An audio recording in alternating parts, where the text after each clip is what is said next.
8 types of SJW and fourth wave feminist articles that are particularly annoying and common. Hey, it's Prince of Queens, and I have to tell you, while I was never a full-blown SJW and certainly not a fourth-wave feminist, I do personally know literally thousands of these people and have more connections to them on social media than I particularly care to.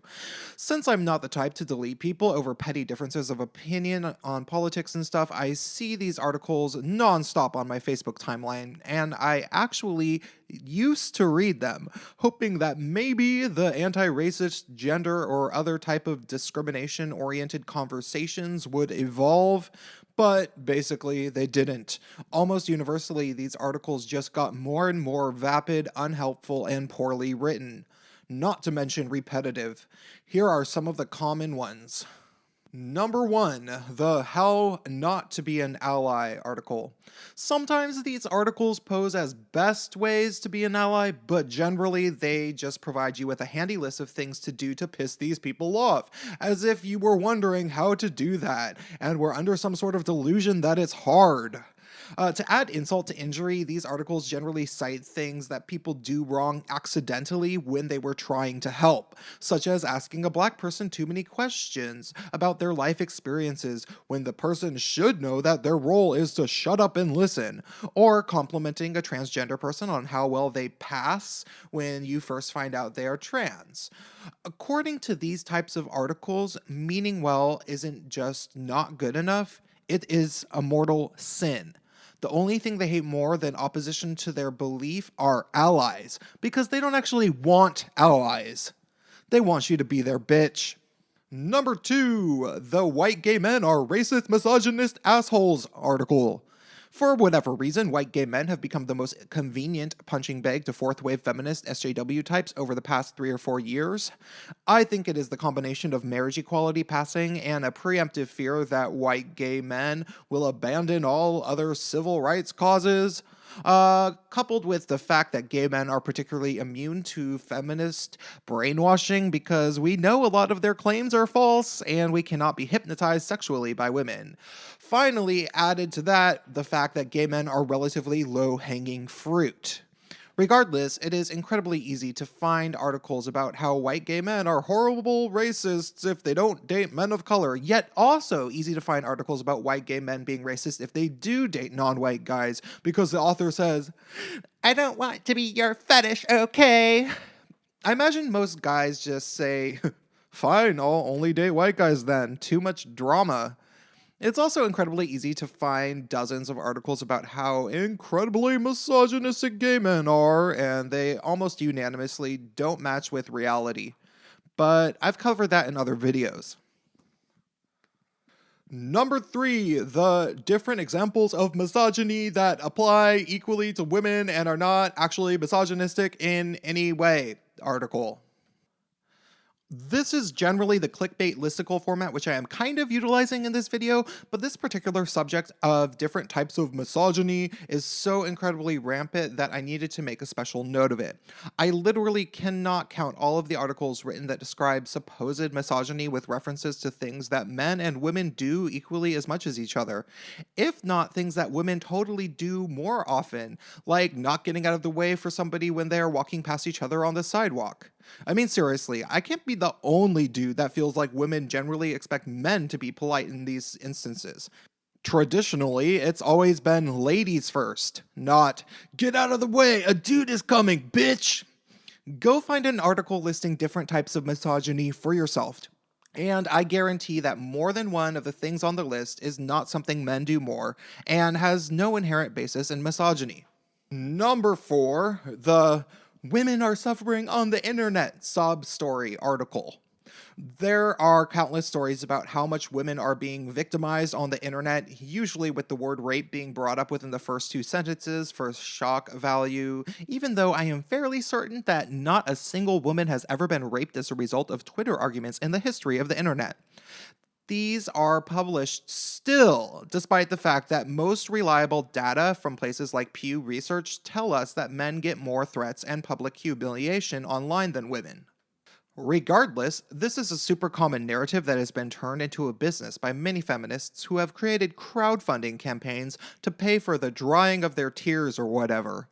But more creepy, it's also been a narrative to push blatant censorship up as high as the UN, where Anita Sarkeesian and Zoe Quinn have spoken to redefine harassment to entail calling somebody a liar or saying, "You suck."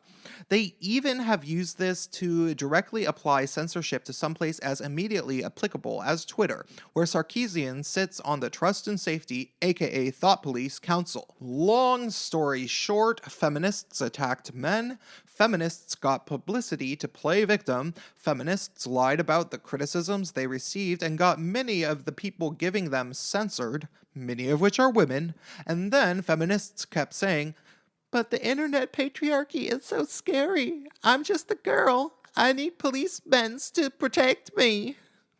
5. When the celebrity tried to be positive but instead received outrage. There is a long-standing internet proverb which I enjoy repeating whenever it applies. Never apologize to SJWs. This is most relevant when you are a celebrity, and I will take it a step further and say that you should never even attempt to do something that will give you social justice credit if you are a celebrity, because you will almost unanimously be greeted with contempt. Just watch Ghazi Kodzo's reaction to Macklemore's white privilege song, or basically any article written about Macklemore ever. Also, this quote-unquote review of the film Suffragette in Seattle's Stranger newspaper is pretty funny, where instead of actually reviewing the film like a normal person who is getting paid to write about something, this fourth-wave intersectional feminist author goes on a self-righteous tirade about why she won't review this movie because it doesn't show enough women of color and it isn't intersectional enough for her, or whatever. Even though, of course, Suffragette was a movie about feminists, so you'd think they'd at least review it.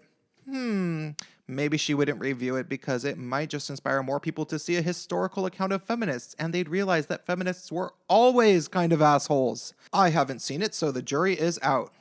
Number 6, the "Everything is a Feminist Issue" article. I'm not going to give you any examples about this one because I want you to research this for yourself. Go to Google and type in "blank is a feminist issue." And I promise you that you will be in for a few chuckles if you are underestimating fourth wave feminists' ability to make everything about themselves and their ideology.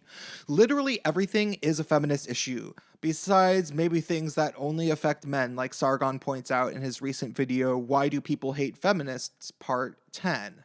It is a supremacy movement. Number 7, the false equivalence article, aka Brock Turner was not punished as much as a man of color, but punished much more than a woman would have been, and that is never mentioned.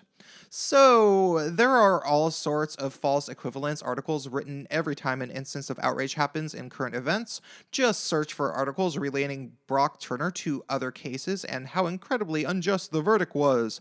Similarly, you can look for any instance of a Black Lives Matter related killing and you can find some comparison to a white guy who didn't get killed, even though he was naked and throwing rattlesnakes at cops, which were doused in gasoline and set ablaze.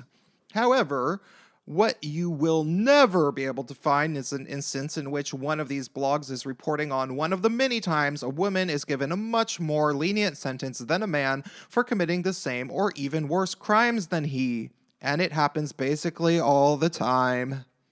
Number 8, the feminist bragging about how much of a bitch cunt she is, like that makes her a better feminist article. I rarely use phrases like bitch cunt. But when a feminist writes an entire article devoted to how little she cares about the feelings of men, there's not really a better way to describe it. I like to make this joke about feminists in relation to how they treat men. The feminist says, "We value male feelings because the patriarchy hurts men too." Okay, well, it doesn't make me feel good when you police everything about me and accuse me of mansplaining and manspreading. "Go to hell, man baby! I bathe in your male tears." This is the common attitude amongst fourth wave feminists, and it is kind of remarkable that they even pretend to give a shit about male feelings, or that feminism has men's best interest in mind when they don't just exhibit, but openly brag about how little regard they actually hold male feelings in. It's as if they were concerned with the amount of male feminists flooding their meetings, and somebody at the Feminist Central Corporation's office sent out a memo to blog authors to make feminism much more unwelcoming for men. And it worked. These articles are not hard to find. All right, that's all for tonight. Like and subscribe, and I'll talk to you soon.